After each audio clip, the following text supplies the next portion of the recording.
অসুৰৰ গুৰু শুক্ৰাচাৰ্য। শুক্ৰাচাৰ্য কিয় অসুৰৰ গুৰু হৈছিল?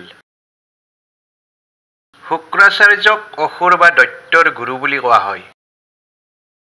বলি ৰজা, ৰাৱণ, হিৰণ্যক্ষ, হিৰণ্যকশিপু আদি অসুৰবোৰৰ গুৰু আছিল শুক্ৰাচাৰ্য। সাধাৰণতে ভবা হয় শুক্ৰাচাৰ্য অসুৰবোৰৰ গুৰু হোৱা বাবে শুক্ৰাচাৰ্য এজন ভাল মনৰ নাছিল নেকি? কিয় অসুৰবোৰৰ গুৰু হৈছিল? অসুৰবোৰ যিহেতু শান্তি ভংগকাৰী আছিল, সেই অসুৰবোৰৰ শুক্ৰাচাৰ্য কিয় গুৰু হৈছিল? শুক্ৰাচাৰ্য কিয় অসুৰসকলৰ গুৰু হৈছিল? তাক জানিবলৈ হ'লে শুক্ৰাচাৰ্যৰ জীৱনৰ কিছু কথা জানিব লাগিব। মহৰ্ষি ভৃগু ঋষিৰ পুতেক আছিল শুক্ৰাচাৰ্য। শুক্ৰাচাৰ্যৰ মাক আছিল কাব্য বা খেতী।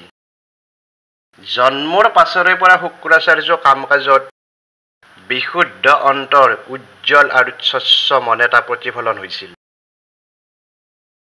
পবিত্ৰ মন এটা লৈ শুক্ৰাচাৰ্যই অংগিৰাজ ঋষিৰ ওচৰলৈ শিক্ষা গ্ৰহণ কৰিবলৈ গ'ল। অংগিৰাজ ঋষিৰ ওচৰত শিক্ষা গ্ৰহণ কৰি থাকোঁতে শুক্ৰাচাৰ্যই দেখিলে অংগিৰাজ ঋষিয়ে শুক্ৰাচাৰ্যক জ্ঞানী হোৱাটো বিচৰা নাই বা আনৰ গুৰু হ'বলৈ শুক্ৰাচাৰ্যক যি শিক্ষা দিব লাগে সেই শিক্ষা দিয়া নাই। তাৰ পৰিৱৰ্তে অংগিৰাজে নিজৰ পুত্ৰ বৃহস্পতিক বেছি জ্ঞানী কৰিবলৈ, বৃহস্পতিক গুৰু হ'বলৈ অংগিৰাজে বেছি গুৰুত্ব পুতেক বৃহস্পতিক দিছিল। অংগিৰাজ ঋষিয়ে শুক্ৰাচাৰ্যক জনা কথাবোৰৰ পৰাও আঁতৰাই ৰাখিছিল। কিন্তু শুক্ৰাচাৰ্যৰ জ্ঞানৰ পৰিসৰ ইমানেই তীক্ষ্ণ আছিল, যিকোনো কাম এবাৰ দেখিলেই কৰিব পাৰিছিল। গুৰুৰ শিক্ষা সমাপ্ত হোৱাত অংগিৰাজ ঋষিয়ে পুতেক বৃহস্পতিক শ্ৰেষ্ঠ জ্ঞানী বুলি ঘোষণা কৰিলে। বৃহস্পতিয়ে আনক শৰণ দিব পাৰিব বুলি ক'লে। তেনে সময়তে ইন্দ্ৰ, বৰুণ, সূৰ্য, চন্দ্ৰই আহি গুৰু বৃহস্পতিক গুৰু বুজিলে।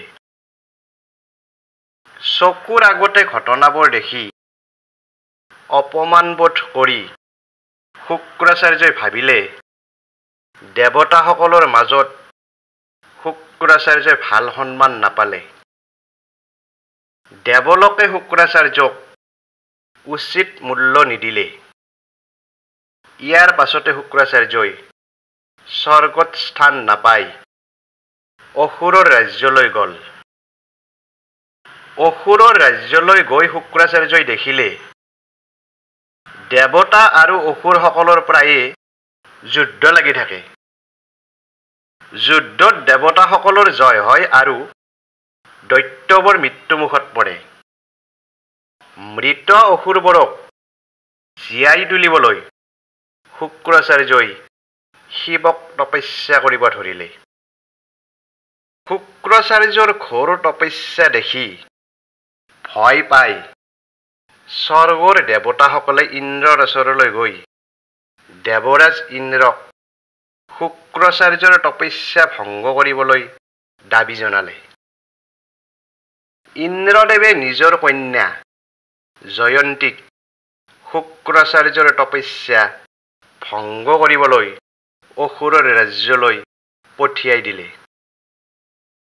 জয়ন্তীয়ে বহু চেষ্টা কৰিও শুক্ৰাচাৰ্যৰ তপস্যা ভংগ কৰিব নোৱাৰি বশ্যতা স্বীকাৰ কৰি শুক্ৰাচাৰ্যৰ লগত বিবাহহে হ'ব লগা হ'ল।